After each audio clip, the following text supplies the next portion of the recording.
আপনাদের সঙ্গে মাঝ নভেম্বরে কথা বলছি। এই সময়ে শীতের আপডেট দেব, এটাই স্বাভাবিক, কিন্তু শীত গায়েব হয়ে যাচ্ছে।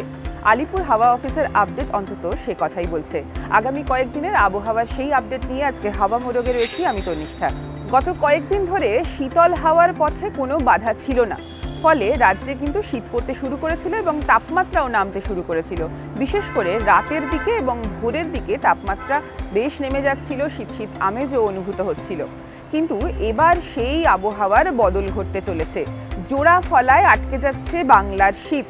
আলিপুর হাওয়া অফিসের আপডেট বলছে যে বঙ্গোপসাগর থেকে একটা পূবালি হাওয়া প্রবেশ করেছে বঙ্গে, আর সেই পূবালি হাওয়া গরম বাতাস নিয়ে এসেছে, যার জেরে তাপমাত্রা কিন্তু চটচর করে বাড়তে থাকবে।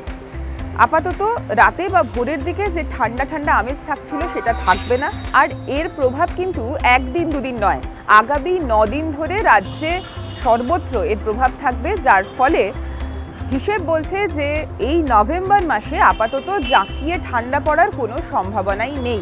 এরই মধ্যে আবার রয়েছে একটি ঘূর্ণাবর্ত এবং নিম্নচাপের প্রভাব পড়ার সম্ভাবনা। আগামী শনিবারের মধ্যে একটা ঘূর্ণাবর্ত তৈরি হওয়ার সম্ভাবনা রয়েছে বঙ্গোপসাগরে, যেটা ক্রমশ নিম্নচাপে পরিবর্তিত হবে এবং তার থেকে হালকা একটা ঘূর্ণিঝড়ের সম্ভাবনাও রয়েছে।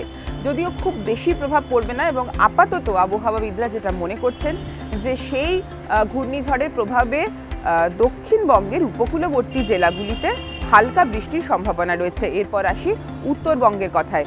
উত্তরবঙ্গের উপর দিয়ে আগামী 20 এবং 21শে নভেম্বর একটি পশ্চিমী ঝঞ্ঝা বয়ে যাবে, যার জেরে কিন্তু উত্তরবঙ্গেও হালকা বৃষ্টির সম্ভাবনা রয়েছে এবং উত্তর এবং দক্ষিণ সর্বত্রই জলীয় বাষ্পের পরিমাণ বেড়ে যাবে। তার ফলে স্বাভাবিকভাবেই শীতল হাওয়া বাধা পাবে এবং শীত পড়ার সম্ভাবনা সেদিক দিয়েও কমে যাবে। ফলে সব দিক থেকেই শীত কিন্তু বাধা পাচ্ছে। ইতিমধ্যেই আমরা যে রিপোর্ট বুধবার সকালে আমরা পেয়েছি, সেখানে জানা যাচ্ছে যে মঙ্গলবার রাতের তাপমাত্রা, অর্থাৎ মঙ্গলবারের সর্বনিম্ন তাপমাত্রা, যেটা সর্বনিম্ন তাপমাত্রা 17 ডিগ্রিতে নেমে গিয়েছিল, সেটা কিন্তু মঙ্গলবার রাতে 19 ডিগ্রিতে পৌঁছে গিয়েছে এবং আগামী শুক্রবারের মধ্যে, অর্থাৎ আগামী 2-3 দিনের মধ্যে সেটা 21 ডিগ্রিতে পৌঁছে যাবে, অর্থাৎ সর্বনিম্ন তাপমাত্রা আরও বেড়ে যাবে, এমনটাই বলছেন আবহাওয়াবিদরা। হাওয়া অফিসের সমস্ত আপডেট জানতে চোখ রাখুন TV9 বাংলা ডিজিটালে।